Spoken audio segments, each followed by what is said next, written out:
lot of the questions here, some I had to eliminate because there's no way I can quantify the issue. For instance, morale in the police department. I can't quantify that, so that's why I didn't answer. But I do see over the many years, and before Steve became mayor, a growing number of abandoned and vacant houses in the city. So I'll cut to the chase. How can we get rid of many of them as we can? And let's start with one. I think it's one. Yeah, at this point, we're all friends. One. Okay. You know, I'm having a hard time because when you say one, it sounds like one. Anyway. How do we get rid of more of these vacant and abandoned houses wherever we can? Well, we need to have a strong community and neighborhood revitalization program. And as mayor, I plan to take community development, code enforcement, and animal control, combine them into a new department of housing and neighborhood services. Now, Steve has proposed a plan that allows citizens to buy a house for $1 and you're required to spend $75,000.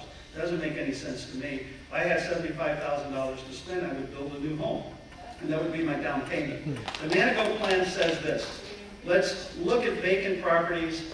If the city is the owner of that property, let's take that property, sell it for $1, require the person who's going to purchase the home to bring that house up to code, and live there for 5 years. That's the Manigault plan. Very simple. We've done it in the past, and we can do it again. I think, secondly, to tear down a house costs, I think, $40,000. And to replace that house with a new house may cost anywhere from $60,000 to $100,000. Let's look at the quality of the homes, and if they're salvageable, then let's sell them for $1 and keep those homes available for people with moderate incomes, for people who may have had tragedies in their families and are downsizing. These homes become available for them.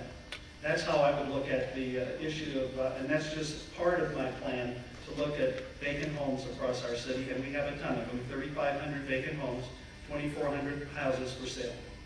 All right. And that goes to Steve now on the issue of vacant homes.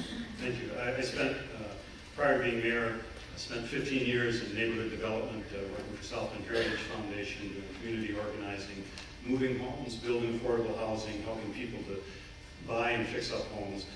It's a complicated issue.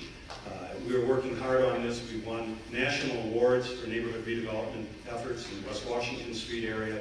When you looked at the southeast neighborhood that was plagued with abandoned homes years ago, new affordable housing, new single-family homes in that neighborhood as well. We will continue that effort. We have committed dollars to tear down the worst of the abandoned homes in our community. These are homes that are not salvageable, and the cost is actually about $4,000 a house, not $40,000 a house.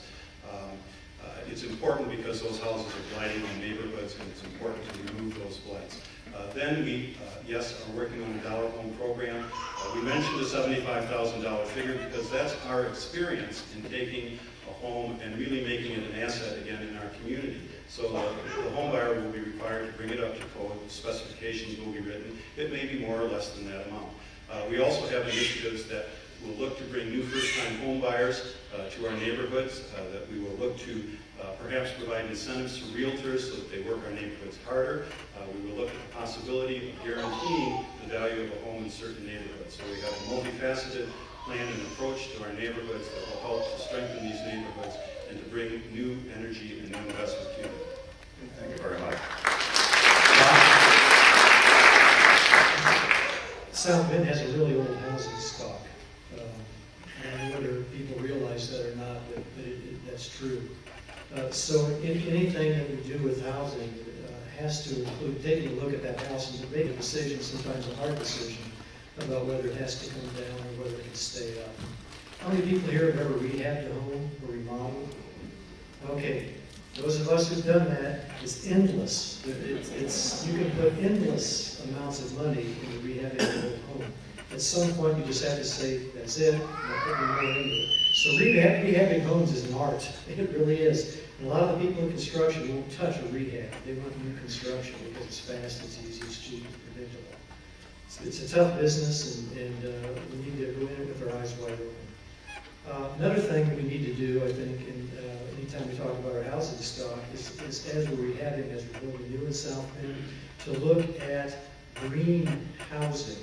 And there are benchmarks for that. There's one in particular that's very useful. It's called the Leadership in Energy and Environmental Design, LEED, L-E-E-D. You can look it up on Google. So it's not just revitalizing the housing, it's also revitalizing the housing in a way that's going to position us for increased energy costs going down the pike. Thank you very much.